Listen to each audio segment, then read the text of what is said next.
परमेश्वर के नाम का महिमा हो। आज दूसरा थिस्सलुनीयंस उसका 3 अध्याय उसका पहला और दूसरा पद में से कुछ विषय हम मनन करेंगे। तो पहला और दूसरा पद में पढ़ने के लिए चाहता हूँ। निदान हे भाइयों, हमारे लिए प्रार्थना किया करो कि प्रभु का वचन ऐसा शीघ्र फैले और महिमा पाए जैसा तुम में हो।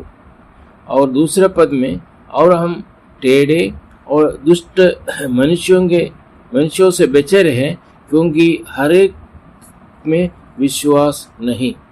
प्रभु का नाम का महिमा हो।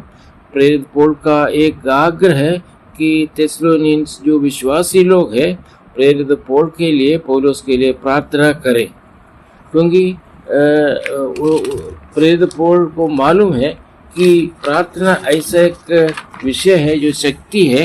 उनका जीवन में पिछले समयों में अनेक समयों पर वो प्रार्थना का शक्ति वो अनुभव किया है, क्योंकि कई बार अपने विश्वासियों को प्रार्थना करने के लिए कहा है कि मेरे लिए, हमारे लिए तुम लोग प्रार्थना करो।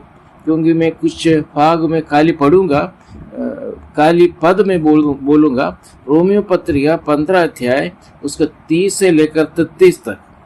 Romans chapter 15 verse 30 to 33। दूसरा कोरिन्थियंस पहला अध्याय उसके 11 पद। इफिसियंस 6 अध्याय 18 और 19 पद। फिलिपियंस पहला अध्याय 19 पद। कोलोसियंस 4 अध्याय 3 और 4 पद। पहला थिस्सलुनीयंस 5वां अध्याय उसका 25 पद। फिलोमोन पहला अध्याय 22 पद। ये जो पढ़े हैं, ये सारे भागों पर प्रेरित पौलुस ने अपना विश्वासियों के लिए, अपने कलीसिया में, अपने छोटे बड़े भाइयों को, बहनों को ये आग्रह किया है कि तुम लोग मेरे लिए प्रार्थना करो, मेरा सेवकाई के लिए प्रार्थना करो। पौलुस सेवा का विजय का एक कारण था उनका भाई बहनों का प्रार्थना। ये वो जानता था कि उनका भाई बहनों का प्रार्थना के द्वारा ही उनका सेवा आगे चलते हैं, क्योंकि कष्टता का समय पर, पीड़ित समय पर बहुत अनुग्रह और धैर्य और प्राप्त वो कर सका, क्योंकि विश्वासियों का प्रार्थना द्वारा।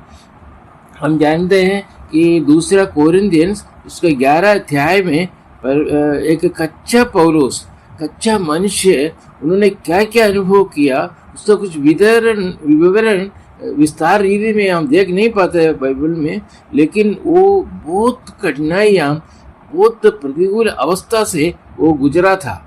लेकिन उसी समय भी उनको ताकत मिला, धैर्य मिला, साहस मिला, छोटे बड़े भाई बहनों का प्रार्थना। इसलिए यहाँ पे दूसरा थिस्सलुनीयंस 3 अध्याय पहला और दूसरा पद में लिखा है कि मेरे लिए तुम लोग प्रार्थना करो। पौलुस कहता है कि आप लोग हमारे लिए प्रार्थना करो। किस प्रकार प्रार्थना करना चाहिए कि किस प्रकार हम लोग आपके पास सुसमाचार लेकर आया, उसी प्रकार हम भी दूसरा जगह पर, अन्य जगह पर जहाँ पे प्रभु का सुसमाचार अभी तक पहुंचा नहीं है, वहाँ पे जाकर सुसमाचार प्रचार करें, उसके लिए आप लोग प्रार्थना कीजिए। क्योंकि ये दिया है, जैसे हम लोग आपका थिस्सलुनीकिया नगर में आया था, आपके बीच में सुसमाचार प्रचार किया था, उस समय कैसे कष्ट अनुभव किया, दुर्दशा से में हम लोग गुजरा है, उसी प्रकार हम आगे जगह पर भी जाते समय आप लोगों का प्रार्थना बहुत आवश्यक है। इसका हम जाते हैं कि प्रेरित पुस्तक हम जाते समय वहाँ पे उसका विवरण हम देख सकते हैं। प्रेरित उसका 17 अध्याय दूसरा पद। प्रेरित 17 अध्याय उसका दूसरा पद। पौलुस ने 30 सप्ताह के दिन तक थिस्सलुनीकिया की यहूदियों की सभा में सुसमाचार प्रचार किया।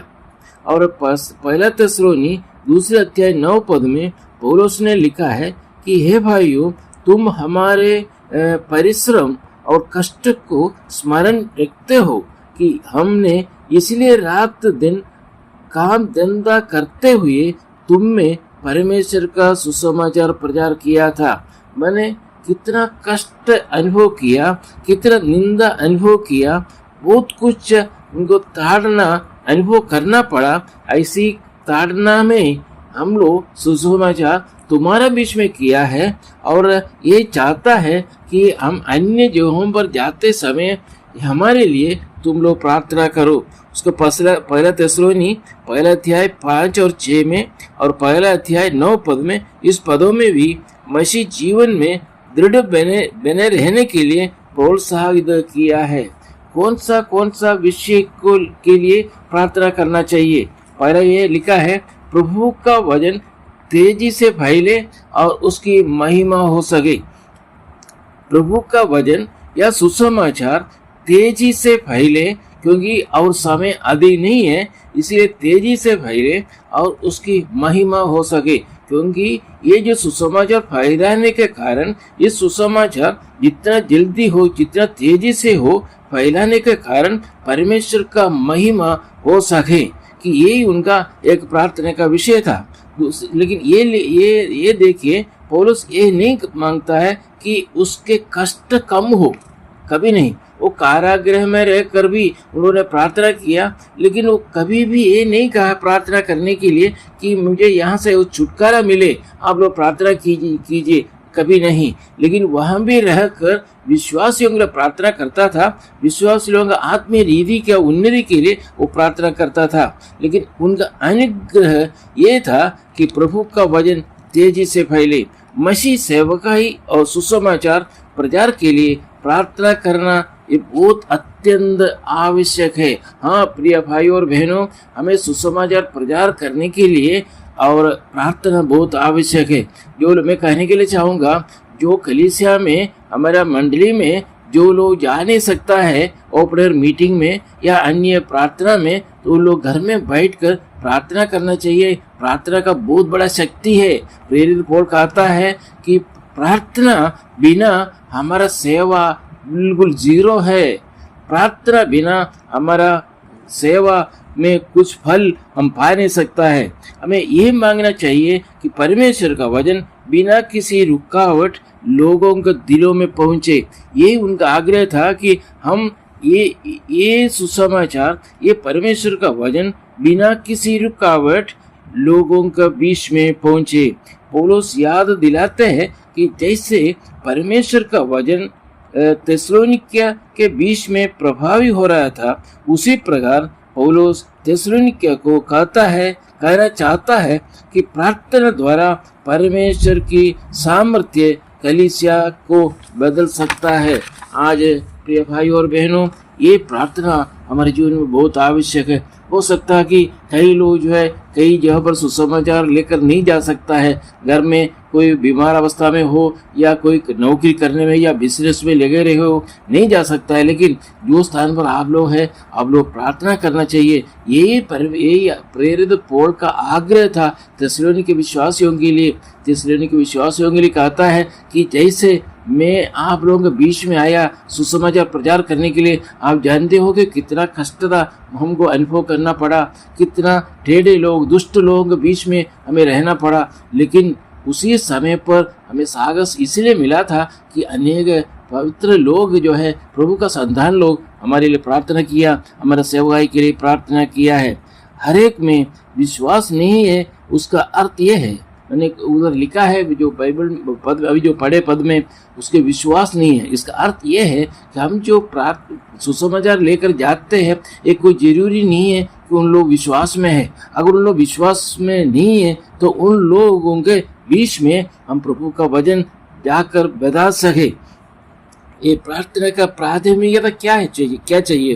प्रार्थना के प्राथमिकता अपने जरूरतों से पहले सुसमाचार का प्रचार के लिए प्रार्थना करना चाहिए। हमारा जरूरत नहीं, हमारा शारीरिक आवश्यकता, आर्थिक आवश्यकता सब कुछ है, लेकिन एक प्राथमिकता पहले जो है विषय, सबसे पहले हमारा जीवन में जो प्रार्थना को लेकर, ऐसा विषय को लेकर आना चाहिए। सुसमाचार कैसे भी प्रचार करो, उसी के लिए हमें प्रार्थना कर। सुसमाचार प्रचार के लिए फर्स्ट हमारे लिस्ट में सबसे पहले नंबर 1 जो है हमें ये प्रार्थना का लिस्ट में आना चाहिए। सुसमाचार प्रचार हमने तेजी से फैल सके, परमेश्वर का वचन सौंदर्य रूप से हम फैला सके, कोई रुकावट ना हो और सुरक्षा में मिले, ये हमारा प्रार्थना का एक विषय हो। क्योंकि हम जानते हैं, जैसे प्रेरित पौलुस लिखा है, टेढ़े और दुष्ट लोगों के बीच में, जैसे हम लोग जो सुसमाचार प्रचार करने के लिए जाते हैं, वहाँ पे कोई सभी लोग अच्छे लोग नहीं है,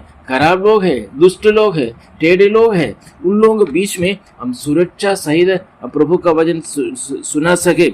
विरोध के बीच में सुसमाचार फैलाने के लिए प्रभु का अनुग्रह चाहिए। मसीह सेवकाओं के लिए हमें प्रार्थना करना चाहिए। मसीह जीवन में कलीसियाओं, दुष्ट लोगों और रुकावट करने वालों के को सामना करने का धैर्य और साहस समय मिले, बुद्धि मिले, विवेक मिले। क्योंकि रुकावट करने वाले हमारे सामने जब आते हैं, उन लोगों के साथ कैसे हमें व्यवहार करना चाहिए, कैसे उन लोगों के साथ कैसे बात करना चाहिए, उन लोगों के सामने कैसे हमें सामना करना चाहिए, वो विवेक और बुद्धि के लिए हम प्रार्थना करना चाहिए। इस अध्याय बताते हैं कि प्रार्थना के द्वारा हम न केवल परमेश्वर के कार्य को आगे बढ़ाता है, बल्कि उसके सेवा को सुरक्षा के लिए भी खड़े हो सकता है। इस आगे दिनों में प्रभु का सेवा करने के लिए, प्रभु का सेवा एक सुरक्षित रीति में प्रभु का सेवा करने के लिए और तेजी से सेवा करने के लिए, सौंदर्य रूप में सेवा करने के लिए रुकावट का समय, रुकावट आएगा, क्लेश आएगा, दुख आएगा। प्रेरित वो कभी नहीं कहता है कि कष्ट नहीं आएगा, क्लेश नहीं आएगा, लेकिन कष्ट और क्लेश के बीच में हमें कैसे उन लोगों के साथ हमारा बातचीत कैसे होना चाहिए, हमारा वर्ताव कैसे होना चाहिए, हमारा चाल चलन, हमारा स्वभाव कैसे होना चाहिए, ये इसी क्या एक बुद्धि और विवेक के लिए भी हमें प्रार्थना करना चाहिए।